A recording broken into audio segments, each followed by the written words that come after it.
Welcome to Proven and Probable. I'm Maurice Jackson. Today we will cover precious metals, base metals, and resource stocks.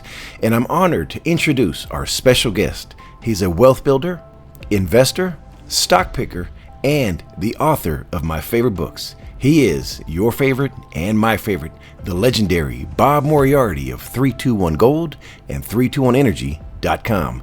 Mr. Moriarty, thank you for joining us today, sir. Now, I seem to recognize that name, Maurice Jackson. I used to know somebody named Maurice Jackson. Are you related? I believe I'm the same person that you're referring to, and all, the apology is from me to everyone. This is completely my fault that you have not been on this program. It is nothing personal. Just a number of things have been going on behind the scenes, and we're delighted to have you back on the show, sir. Well, you look a lot older now than you did 5 years ago, the last time you talked to me. Actually, we just surpassed 1 year ago. It was when the banking crisis occurred that we last had our conversation. On the air, that is. You and I correspond offline all the time, but online, yes, sir. So it's great to have you back because so much has changed, and I want to jump into that actually right now because the timing here couldn't have been better, and everyone listening wants to get some clarity and some guidance on the markets and some buying opportunities that we should be paying attention to. So let's begin with the big elephant in the room, and that's the markets. Bob, I can't put my finger on it, but something fishy is going on. In all of your investment career, have you ever seen the Dow, Bitcoin, and gold at an all-time high at the same time? No, and something very definitely is going on. And of course, you know how much I follow sentiment. The strange thing is, last Friday, gold was up $40, and it didn't change the sentiment indicator at all, and the ETFs are still selling gold in spite of a $250 rise. And some of those indicators, is one of them the VIX for you? Yeah, of course. And what is the VIX saying, just for someone who not familiar with the VIX by chance? Look, hang on, be patient. Take your time, sir. The VIX is up. It got down to 13 3 weeks ago. It's at 38 now, but obviously with the market behaving the way it's behaving, VIX is a measure of sentiment, and it's indicating the market is being more volatile. Speaking of gold, which has been on a tear the last month, reaching new highs daily. Yesterday, I conducted a word search for gold on Fox Business and CNN Business, and the results returned 0 matches. And yet gold is at an all-time high. Two-part question. Why is the mainstream media not addressing gold? And what is causing the price of gold to surge? Okay, I'm going to answer the first question simply. Who cares? Okay, the fact that the mainstream media is not covering it is good for gold investors. Okay, the mainstream media's interest in anything is a sentiment indicator, and the fact they're not interested means gold's going to go a lot higher before they do get interested. And as to what's driving the price of gold, frankly, I think it's Russia and China. Why would you want to own the debt of your enemy? And the United States is making it obvious that they're literally at war with the entire world. And China and Russia are saying we don't want to own their used toilet paper. Makes logical sense. Now, I have a suspicion. Again, it's just a suspicion. I can't prove it. But could it be that central banks are propping up the price of Bitcoin to distract us from gold? I don't think so. Bitcoin is typically, it's pure sentiment. It's not an investment. It's never been an investment. You can't see it. You can't hold it. And it doesn't do very much. It's a speculation in the same category as Beanie Babies and the end result will be exactly the same as Beanie Babies. And everybody hates me when I say that. But investors have lost about $1.5 trillion betting on Bitcoin. And quite bluntly, I wouldn't touch any investment where you could lose that much money. You referenced China. Can we go back briefly there? A mutual friend of ours, David Page, highly successful international businessman, does a lot of business in China. He wanted me to ask you, do you believe that, or he's hearing at least some rumblings from China, that they may have a stimulus package announcement coming? Any thoughts on that? What kind of package? A stimulus package? Probably. The Chinese real estate market has collapsed, okay? And trillions of dollars have disappeared, and they've got to do something. So I think there's a good chance they may do that. They still have substantial reserves, so they can afford to do it. We can't afford to do it. We're probably going to have a stimulus package.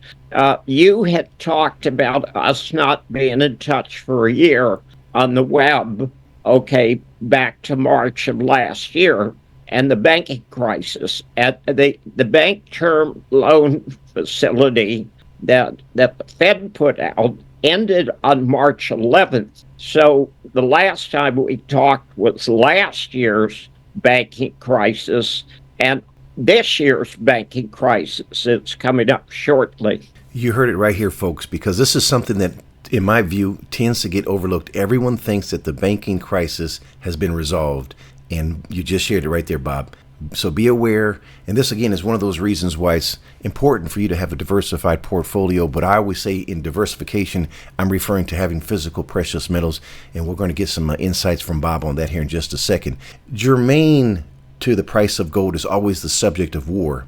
Now, Bob, your sphere of influence goes beyond natural resources, and you're equally respected in the field of geopolitics. For a first-time listener, could you please share some of your military background so that we may have a better context and appreciation for my next question?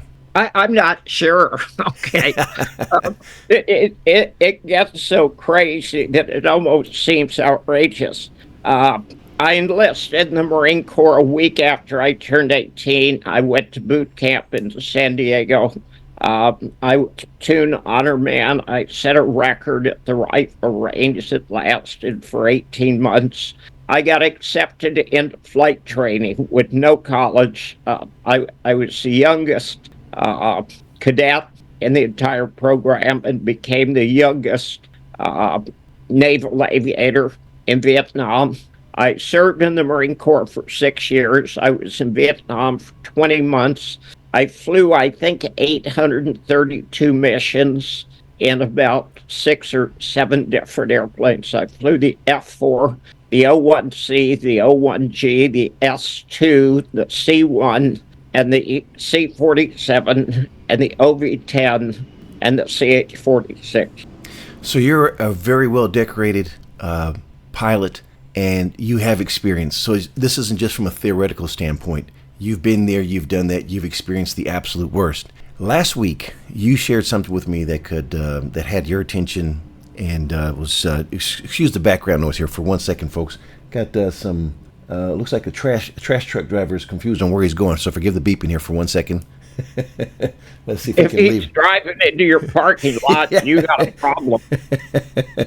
All right. Well, last week you shared with me that we could very likely see the conflict in Israel broaden beyond the borders of Israel. What are some of your sources telling you, and what is some of your research also indicating? Well, here's what happened. Israel has done so many stupid things in the last 6 months that it's really hard to keep track of them all. They set as a goal to defeat Hamas, but they never mentioned that they actually set Hamas up in the first place, and it was the democratically elected government of Gaza. And Hamas actually had a right under international law to try to attack the people who are keeping them in the world's largest open-air prison. So Benjamin Netanyahu said that he was going to eliminate Hamas, but by killing somewhere between 35 and 50,000 people in Gaza, Benjamin Netanyahu has taken Hamas from 30,000 people to probably 150 or 200,000 people, because everybody wants to sign up to fight Israel. The world, amazingly enough, even though the ICJ has ruled that it appears that Israel has committed acts of war and genocide, Europe certainly has ignored it. And then Israel bombed and killed 7 foreigners who were trying to deliver aid to Gaza. And because they weren't Muslim and they weren't Arab, the world woke up and said, that's wrong, okay? And Israel says it was a mistake, but there were actually 3 separate attacks that killed these 7 people. And then to make things even worse, they violated international law again by attacking the Iranian embassy in Syria. And what's happening is the United States is trying to drag the United States into World War III. They know that Iran will react. And when they react, Israel's going to say, oh, we're the victims. Poor us. Everybody hates us. Nobody loves us. I'm going to eat a worm. When in fact, they are the aggressor all of the time. And attacking an embassy is an act of war. So they committed an act of war, and they know Iran is going to react. And then Israel wants the United States to fight another war for them. And like every other war the United States has fought for Israel, we're going to lose. So from a probability of 1 to 10, and you referenced a World War III here, potential here, where do you see it on the scale of 1 to 10? Somewhere between 12 and 13. Okay. It's not a laughing matter, but these are some serious... No, it's absolutely serious. Israel is saying they are going to bomb Iran's nuclear facilities. Now, one of the things that your listeners need to know is that 18 U.S. intelligence agencies have reported twice that Iran does not have a nuclear weapons program. So anytime you hear anyone talking about Iran's nuclear weapons program, all they're doing is repeating Israel's propaganda. Okay, there is no nuclear weapons program. Now, let me point something out, and many, many times, and in my books, I've tried to suggest to people, you can figure out what's going on and what's going to happen just by asking the right question. Now, I'll ask you again, what's more important, the question or the answer? Yeah, the question. Why? Well, because it leads to the genesis of, to me, the everything. Okay. If you ask the wrong question, what do you get? Well, you're going to get the wrong answer or not the information you're looking for. Okay, so I'm going to ask you, and actually you've got an advantage because of your military connections. How does a country of 9 million people defeat a country of 90 million people? Well, you're putting me on the spot here. No, that's simple. It could be it could be technology, it could be... Nope. Give it to us, Bob. Okay, they either use nuclear weapons or they bring in their attack chihuahua. And give us the attack chihuahua in this situation. The U.S.? The U.S. Speaking of geopolitics, I wanted to get your viewpoints on this one. Occurred a couple of weeks ago here. The situation in Moscow, in Russia, with ISIS attacking. Number one, would you have expected a response by now from Russia? ISIS didn't attack Russia. And give us, again, expand on that for us, because there's a lot of people that they're watching the mainstream media. They're seeing the ISIS claim to have responsibility, and you're saying something juxtaposed to that. Okay. Again, I'm going to ask you kind of a trick question. What single person was most responsible for the coup d'etat in Ukraine in 2014? That would be not keeping up with their politics, but was it Zelensky?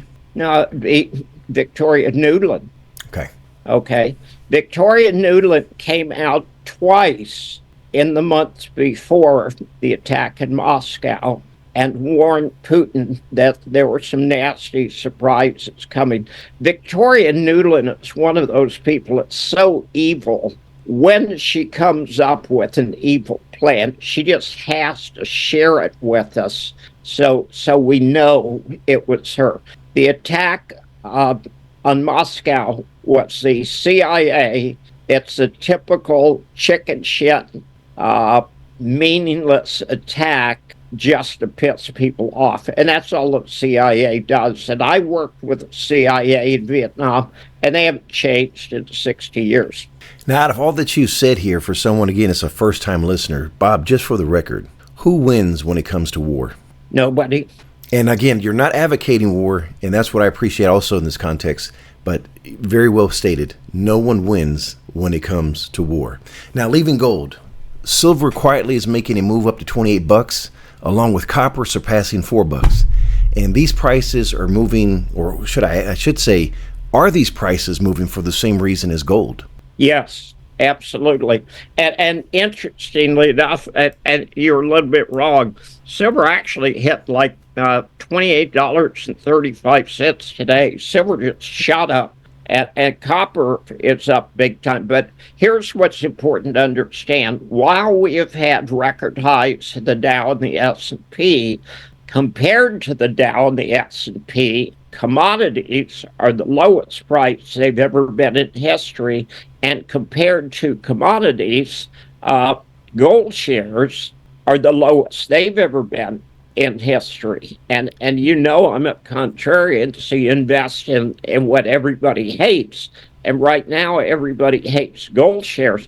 But zinc has gone from, I think, $1.09 to, I think, $1.21 in the last week. Okay, so copper's up, zinc's up, lead's up, silver's up, gold's up, and I'll offer you something that's a little bit scary. It could be because the powers that be see a potential World War III, and that would scare the hell out of me. And I wrote a piece today. And I absolutely blame Israel, and I absolutely blame the U.S. for creating the situation. And the very last sentence of the article, I said, dead people don't need gold and silver. Well, I'm going to put a link to that, your musing there, to the bottom of this interview here. Bob, before we get into resource stocks, you just touched on it. What precious metals are you buying right now, and why? Strange enough, and you'll like this because we've been through this before. What was it I was recommending 5 or 6 years ago just because it was cheap? Rhodium. Okay, and what did rhodium do in terms of price? Well, you were calling it in the 500s, if I'm not mistaken, and it jumped all the way up to 29,000. Exactly. Okay, that's the kind of investment you do one of in your lifetime, and you retire and your kids retire. Now, why is it that you should always fly first class? I would say networking potentials, opportunities. No? You should fly first class because if you don't, your kids will. Okay. Okay. Point well taken on that one. Now, so rhodium was 5 years ago. The price of rhodium right now is around 5,000. Are you looking at platinum, palladium, or is it silver? Well, I'm going to ask you again, and you know me and you follow those. Which of the precious metals is the cheapest relative to the rest? I'm going to say platinum. Thank you. You just answered your own question. Platinum's dirt cheap. It isn't even $1,000, and it's gone up about $100 in the last week or two. Platinum is a sleeper, and I think it's going to do the same thing as rhodium. I don't think it's going to go up 56-fold, but I think it's going to go up. And for our audience members, if you're looking to buy precious metals, give me a call directly at 855-505 1900. I'm a licensed broker for Miles Franklin Precious Metals Investments. Again, that number is 855-505-1900, and that goes directly to my phone, not a call center. Speaking of resource stocks, what companies have your attention at the moment? All of them. Give us some specific ones. Well, here's what's crazy. Let's talk about the spectrum. Back in let me think when it was. Back in 2008, when gold and silver and resource stocks crashed, there was a stock that I followed that did a Hail Mary private placement at a nickel. And I knew the company fairly well, and I had been to their projects 10 and half a dozen times. They went from 5 cents to $5. And I was really kind of amazed at it because they were doing some really stupid stuff. They spent $90 million to define 500,000 ounces of gold. And anybody that looked at it said, when you start spending $180 an ounce to define gold, you're run by idiots. And they were. They went from $5 a share into bankruptcy. We're going to see moves. So, okay, two situations. One situation is the idiots in Israel, the United States managed to start World War III, and in that case, all bets are off. And the other situation is if the world is recognized and we've got a serious financial problem and the banking system's about to blow up, you're going to see much higher gold and silver.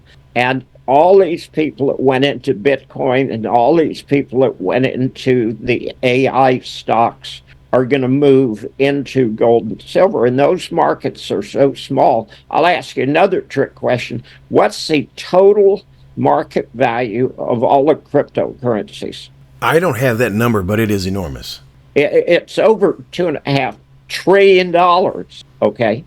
It is so big that it's staggering, and nobody gets it. There's 9,000 variations of Bitcoin, and somebody thinks every one of them is going to succeed, and they can't. It's like having a town of 50,000 people with 9,000 ice cream parlors. You want to open an ice cream parlor?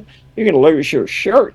Now, speaking of the opportunity that's presented before us, though, when you're looking at the natural resource space and the market cap of all those companies juxtaposed to cryptocurrencies, what is that? Oh, it's so small it's almost meaningless. I use sentiment. I go to CEO.ca, and CEO.ca, if you put in the symbol for the stock that you're interested in looking into, it shows you how many people are online at the same time.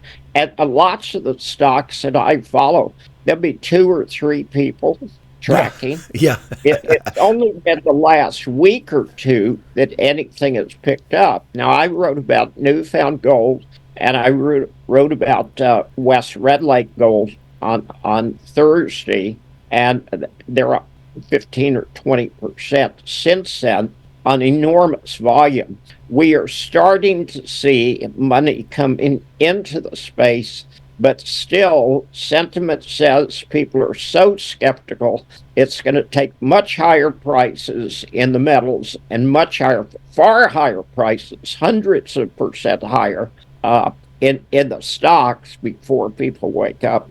Speaking of another company whose stock is seeing a resurgence here is Dolly Varden Silver. Any comments on Dolly Varden? I love Dolly Varden Silver. Strange enough, of the physical precious metals, most of the money that I've got is in silver, first of all, platinum, second of all, and I've got some gold sovereigns. But Dolly Varden is one of the best silver projects around. Great management.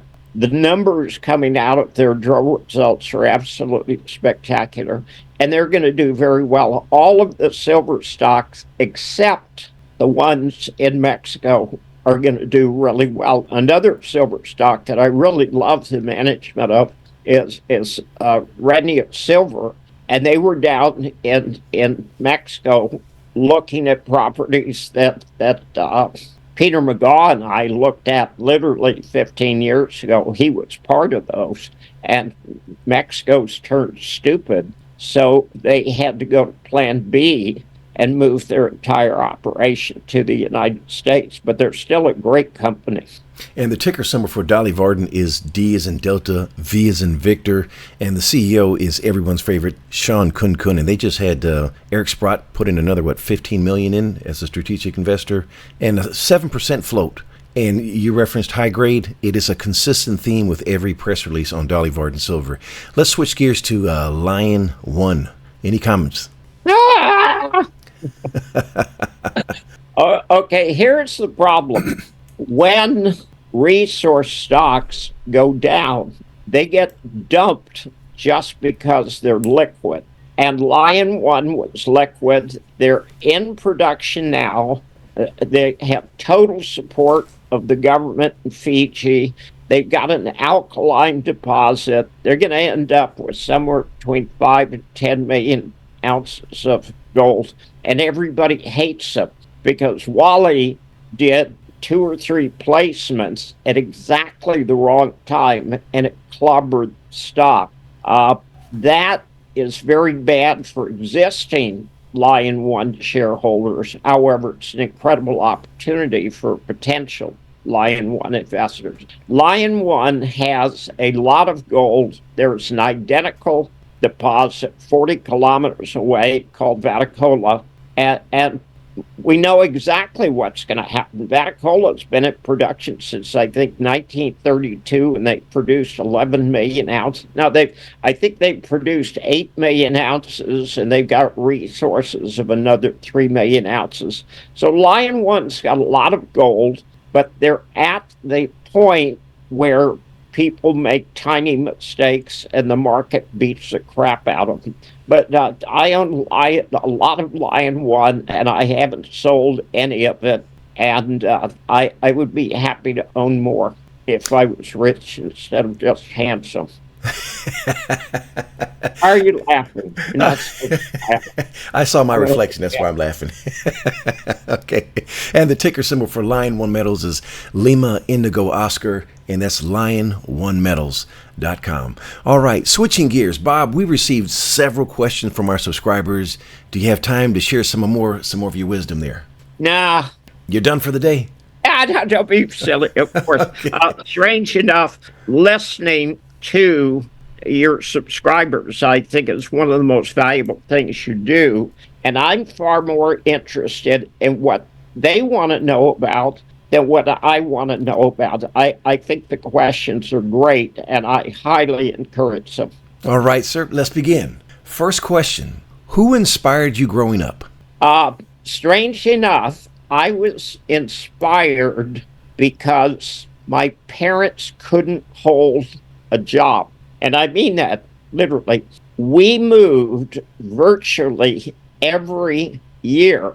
So I don't have any friends from when I was 6 years old. I had to make new friends sometimes 2 or 3 times a year, every year until I think I was 15 or 16 years old. And when you were forced to be alone, you have to learn to think for yourself. So I had a childhood that I hated. However, I've always been a natural contrarian, and that's been very valuable to me. We share a similar background, and I did not know that about you. So I'm glad we asked the question. All right. Next question. What is a question that's never been asked of you that you wish someone would ask? Actually, somebody kind of hinted at it once. I used to ferry airplanes all over the world. I took 240 small planes from the United States to Australia, Japan, New Zealand, Indonesia, France, Germany, Switzerland, Italy, South Africa. And the question that any time I spoke, the question everybody wanted to ask was it true that ferry pilots had a girlfriend at every airport? and candidly, I can't answer the question because I've never been to every airport. You sound like a politician there. It dazzle agree, it's baffling with bullshit. All right, next question for you, sir. What is your biggest regret in life? These are some tough questions here. Barbara dying. Yes, that was very difficult. And may she rest in peace. But she was an amazing woman, and I know she was the love of your life. Yes, she was absolutely fun. Yes. Next question for you, sir. And I think you answered. So, well, let's see. You already answered this one, but actually, let's go into a little bit here. Is Bob buying mining or exploration companies right now? And if exploration, early stage or development companies? We kind of hinted towards that, but yes. Okay. This is from a parent in North Carolina, which is actually where I am right now. I'm a huge fan of Bob Moriarty. Bob, I'm extremely concerned about the future of our country, specifically my children and grandchildren's future. Is there a correlation between our national debt and declining currency and the declining morals and values of our country? If yes, what is Bob's solution for our nation, and what can we do as parents/grandparents? Interestingly enough, that she's asked that question in a very good way, and it's something that I've spent years thinking about. Now, when you need to determine the answer to a question, one of the smartest things you can do is look and ask yourself who has had a similar situation and what did they do to resolve it. I'm not smart enough to invent solutions, okay? I'm knowledgeable because I read 200 books a year and I've done it for 65 years, but being knowledgeable is not the same thing as being smart. In 1789, a country had a revolution. What was the country? We're talking about France? Thank you.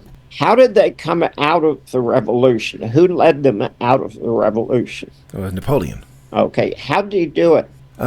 Not a history major here, so you're going to have to help me out. I answered the first two, though. Okay. Literally, Louis XVI bankrupted France by participating in the American Revolutionary War.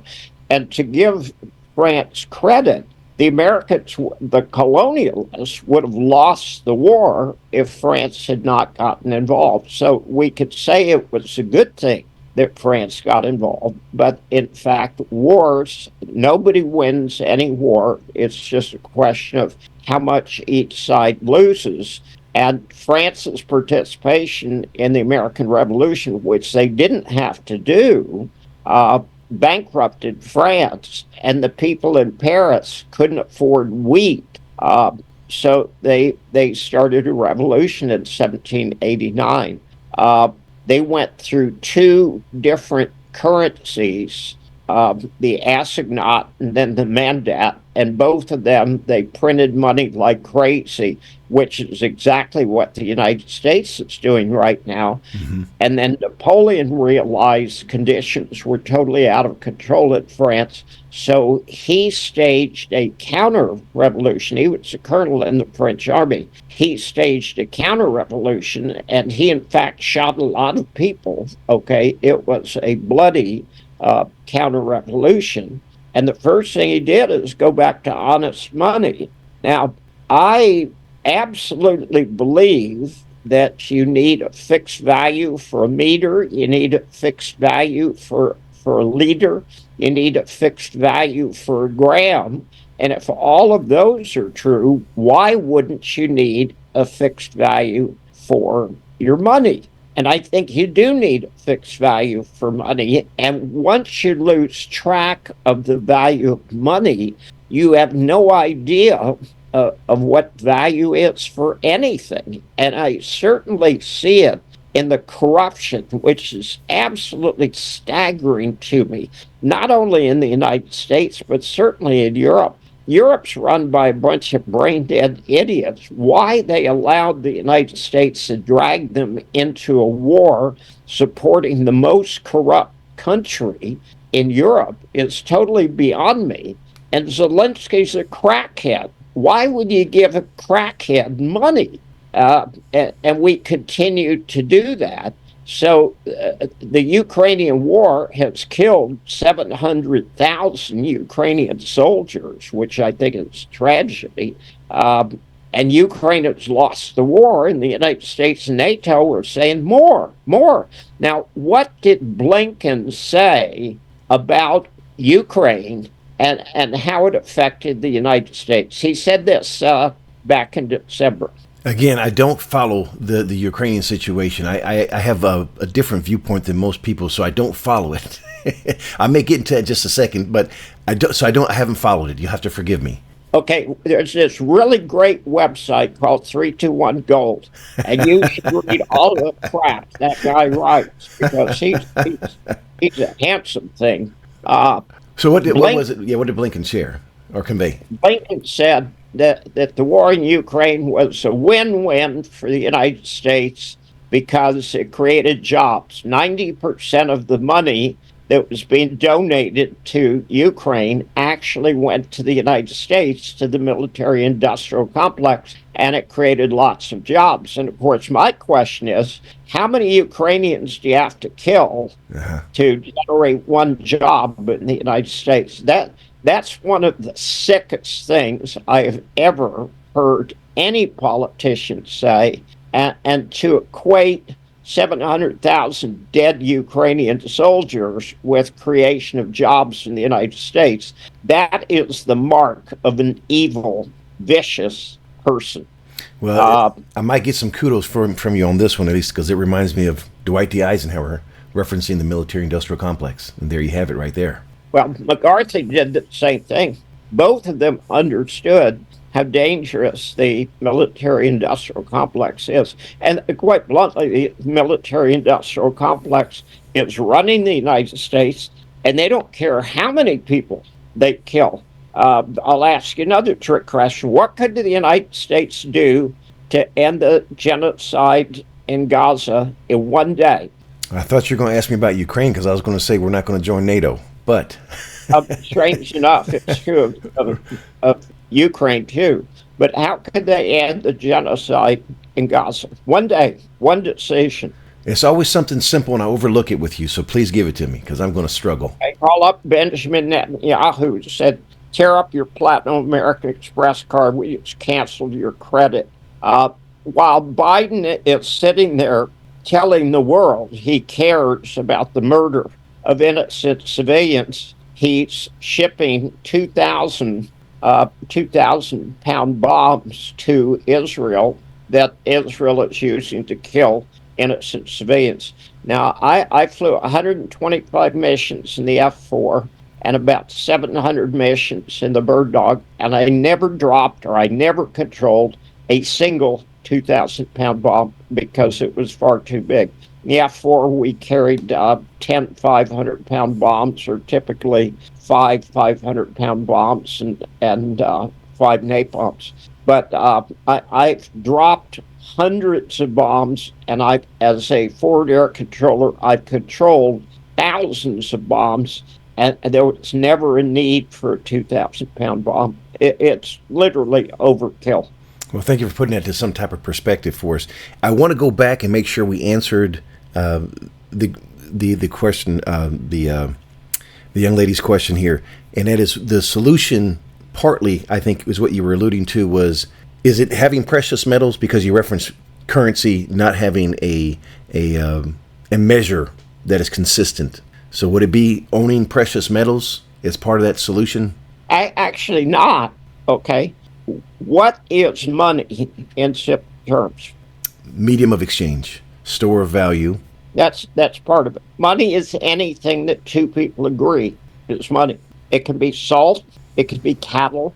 It can be big round rocks with a hole in it. It can be wampum.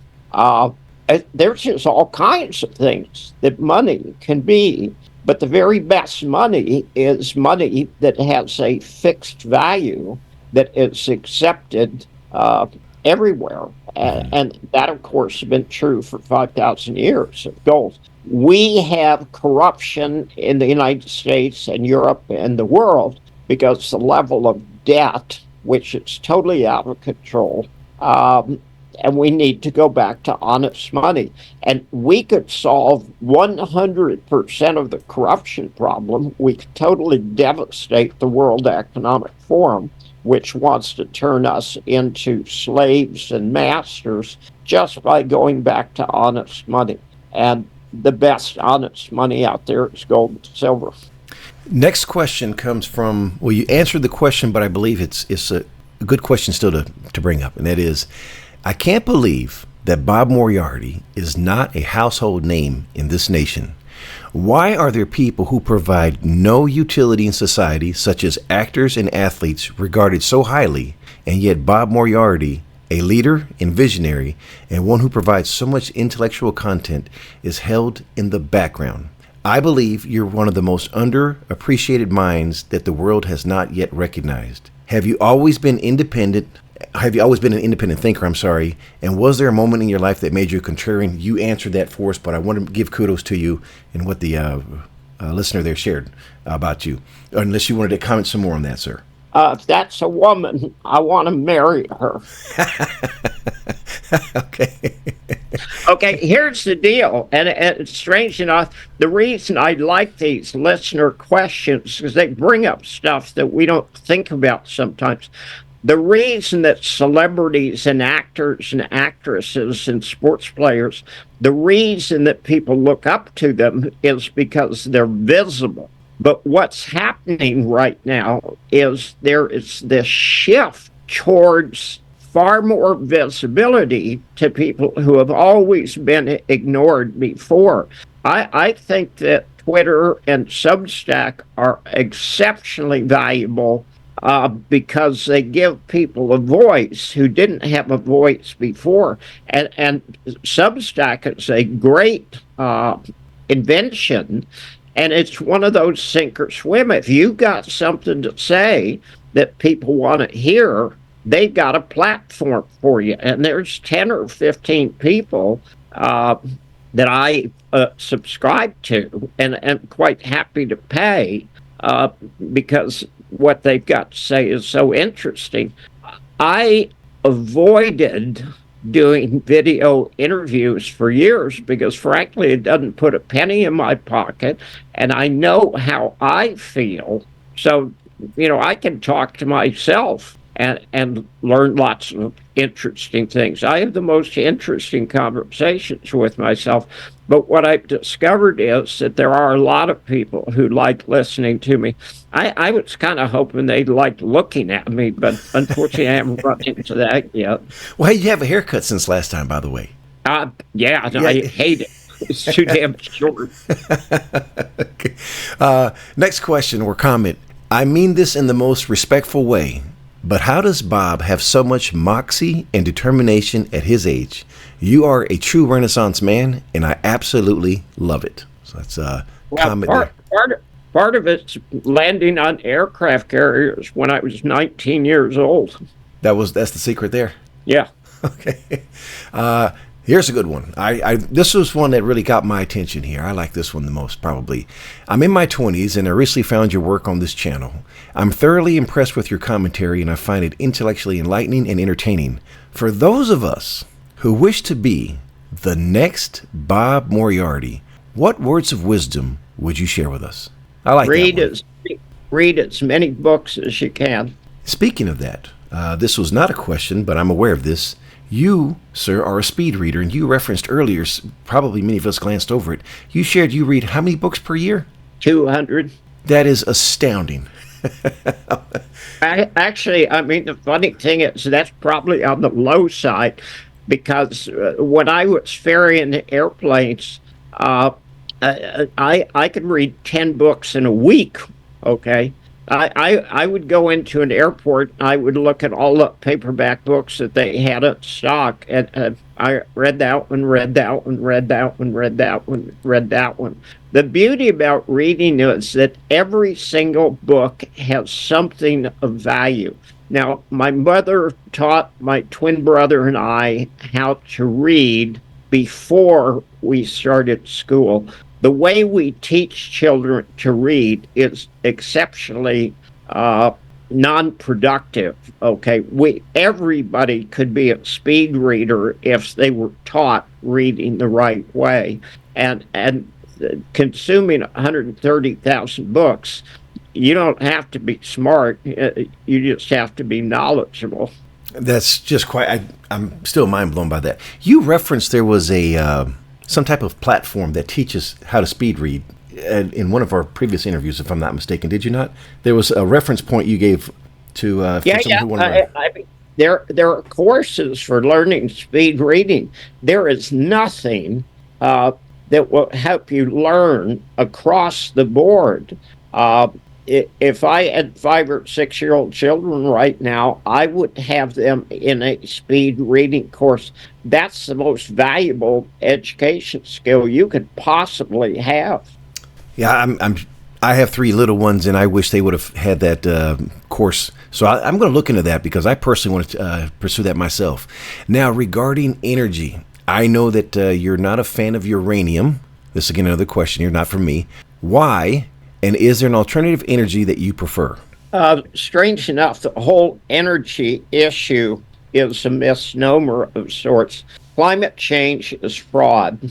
When they were talking about global cooling, which goes back to about 1970, 97% of the predictions made by the experts were wrong. So they went to global warming.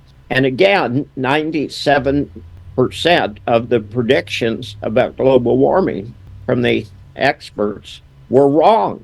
So since the idiots behind global cooling were wrong and the idiots behind global warming were wrong, and the people who would really like to control us needed to come up with a solution, they came up with climate change. So the beauty about climate change, you can't argue about climate change. No, you can't. The Earth is 4.5 million years old, roughly, and the climate's changed every year for 4.5 billion years. The climate change is a hoax.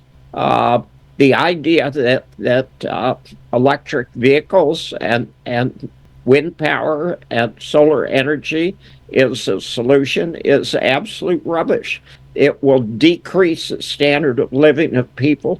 We've got incredible efficiency in gasoline and diesel-powered vehicles, and you need carbon energy to mine. Okay, so if you want silicone for use in green energy, or nickel or cobalt or lithium, it takes a lot of carbon-based energy to produce that. People are just now waking up to what a fraud electric vehicles are. I didn't realize this, but there are 2 things that cause electric vehicles to actually pollute more than liquid fuel. You have any idea what they are? Electric vehicles produce more pollution. And what causes it? Is it not the fabrication of the vehicle itself? No, that's a substantial issue that's pretty much ignored by the green energy fools. But the cars are much heavier because of the batteries, and that causes a lot more wear on the tires, a lot more wear on the disc brakes. So the crazy thing is electric vehicles are more polluting than gasoline and diesel-powered vehicles. We have been sold a bill of goods on climate change. There's a lot of young people who absolutely believe it, and it's absolute rubbish. Mm-hmm. Now, just for the record, why don't you? Is it, my understanding is correct? Or I believe my understanding is correct that you're not a fan of uranium, correct? And that was within that question.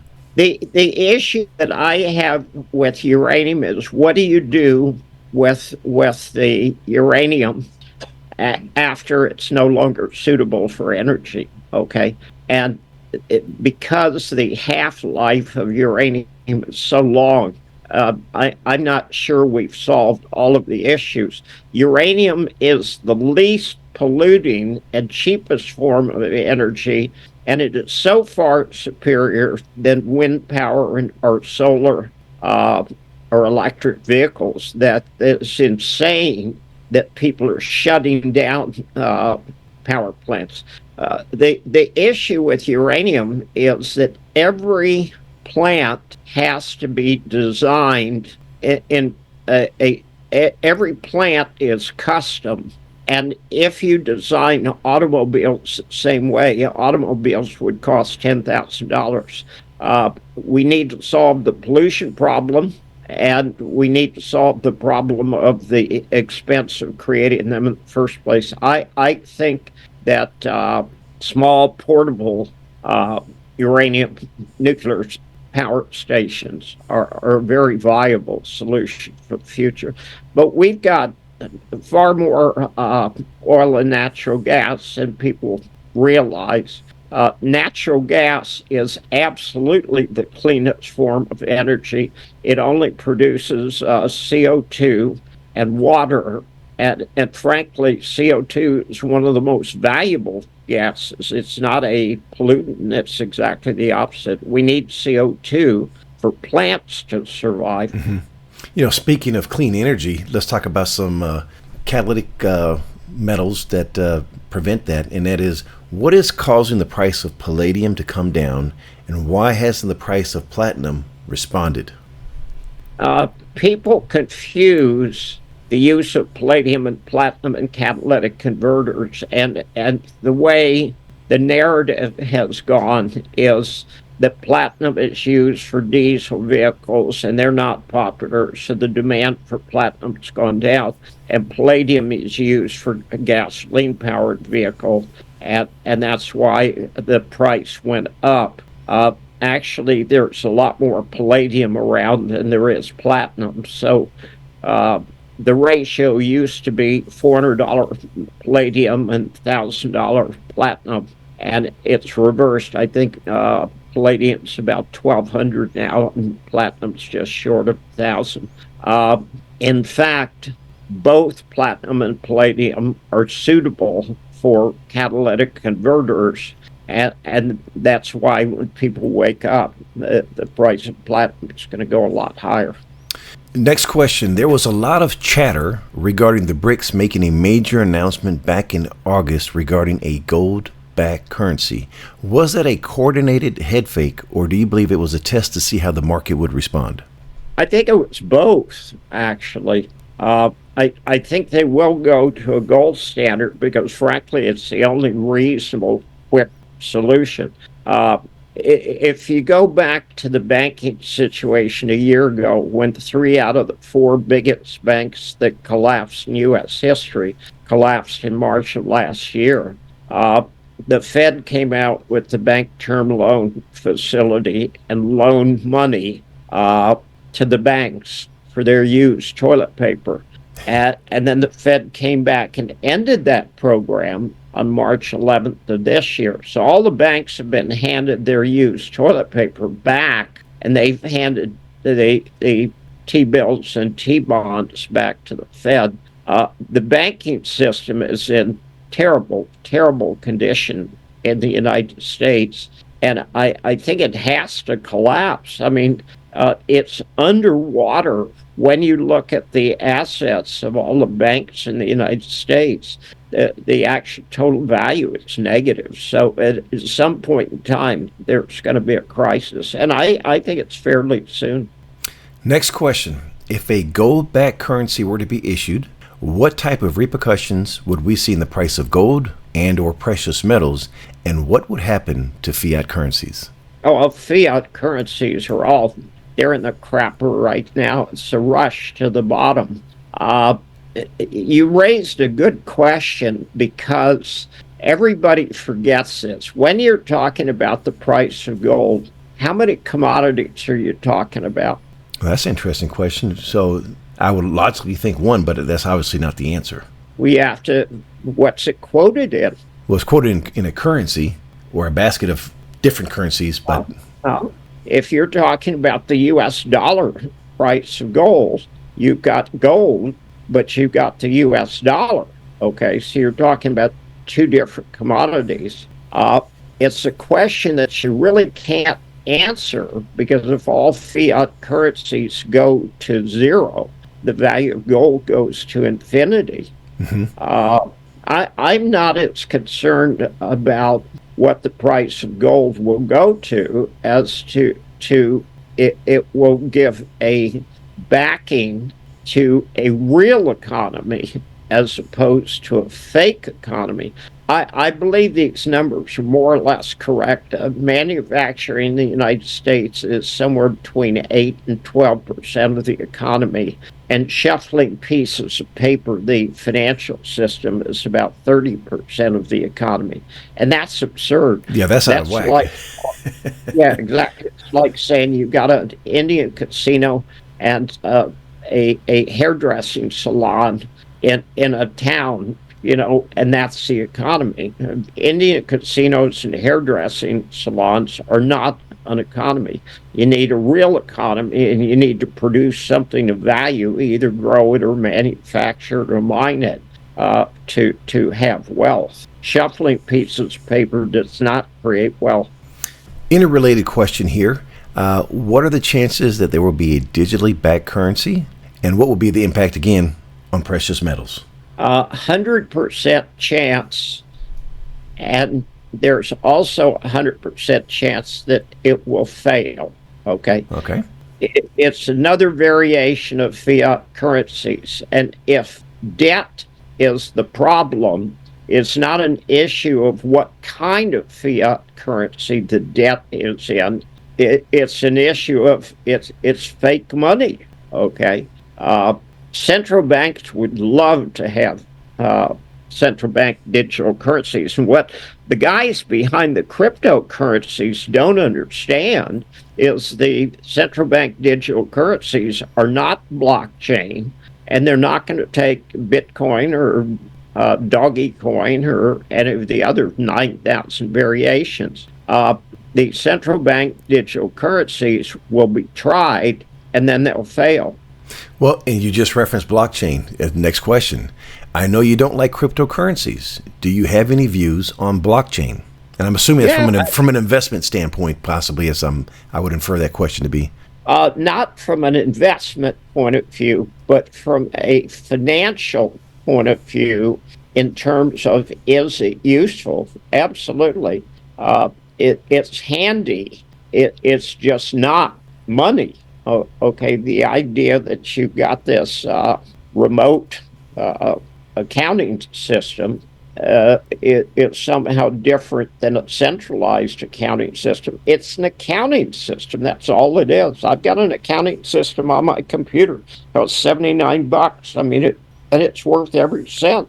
A remotely controlled accounting system is worth $79. All right. I think we're here on our last question. In closing, what would you like to say to the audience? 2024 is going to be an interesting year. It may go down in history, if there is history a year from now, as one of the most important years in history. The American election has gone beyond being a farce. The war in Ukraine was lost in March of 2022. The war in Gaza is a genocide. Israel's totally out of control. It's a rogue state. The United States is totally out of control. It's a rogue state. And the EU is run by idiots. And that's the good news. What's the bad news? All of the above. All of the above, yes. Well, Bob, thank you so much for your time, your insights, your wisdom. It's been too long. I want to get you back on the show as soon as we can again. I want to apologize to everyone, I'm sorry, is that, we didn't have an opportunity to get you on the show here. It's been over a year, and you are such a beacon of hope and inspiration to so many of us. And I just want to share personally right now, I would not be proven improbable. We would not be where we are without you. And you left out the most important issue. And what is that, sir? I'm really funny. Well, that too. You actually are. I'm so used to you being serious. You catch me off guard, and my wife finds you hilarious, by the way. And by the way, I have to give credit to my wife. She has been poking me in the side, saying, you need to get Bob on the show. And I know, sweetheart, I just have some other things going on, and so I thank her for that. But I want to go back to you. You have been such an inspiration. You've helped us grow. You've helped me grow as a person, and I am so appreciative of everything you've done for my family and our subscribers. I think share the same sentiment. So thank you so much, Mr. Moriarty. Well, thank you. It's always a pleasure talking to you. You know that. Bob, if somebody wants to find your work, give us that website, please. Amazon. Well, speaking of that, let's close on that note. On Amazon, reference that you are a world-renowned author. You have written my favorite books. By the way, 2 days ago, I was downstairs with my son, and he shared, "Hey, Dad, look on my desk there next to my computer." And I said, "What is it?" He said, "Just lift up the black shirt there." And there was your book. He said, "I'm rereading it right now." And he was reading Nobody Knows Anything. And I was like, "There you go, son." He said, "I love that book." Well, I'm going to tell you something. As a guy who has read a lot of books, I'm going to tell you something that's interesting. The real measure of a book is not that people read it. The real measure of a book is how many times they read it. And I'll be candid, I pick up my books sometimes because I'm looking for a quote, and I'll be flipping through it thinking, damn, this guy really gets it. And of course, I'm the guy who wrote the book in the first place, but I forget what was in the book. I mean, I will say I'm real proud of those books. I think they're good books. I second that. I've benefited from them financially, personally, intellectually, you name it. They check off all the boxes. Your work can be found on Amazon. Also, coincidentally, if you go to provenandprobable.com, which is my website, ladies and gentlemen, if you just look under the education tab, you're going to see most of Mr. Moriarty's books right there, and it'll take you directly to Amazon. So we encourage you to visit 321gold.com and or provenandprobable.com. Mr. Moriarty, it's been an absolute delight to speak with you. Wishing you the absolute best, sir. We got to do this more often than once a friggin' year. I mean, Jesus, give me a break. What are you doing tomorrow? I don't know. I'm not sure we're going to be around tomorrow. Well, you take care, sir. We'll have you back on before you know it. Okay, good deal. Have a good one, sir. Bye-bye. Thanks, sir. Bye. The information presented on Proven and Probable is provided for educational and informational purposes only, without any express or implied warranty of any kind, including warranties of accuracy, completeness, or fitness for any particular purpose. The information is not intended to be and does not constitute financial, investment, or trading advice, or any other advice. You should not make any financial, investment, or trading decision based on any of the information presented without first undertaking independent due diligence and consultation with a professional broker or competent financial advisor.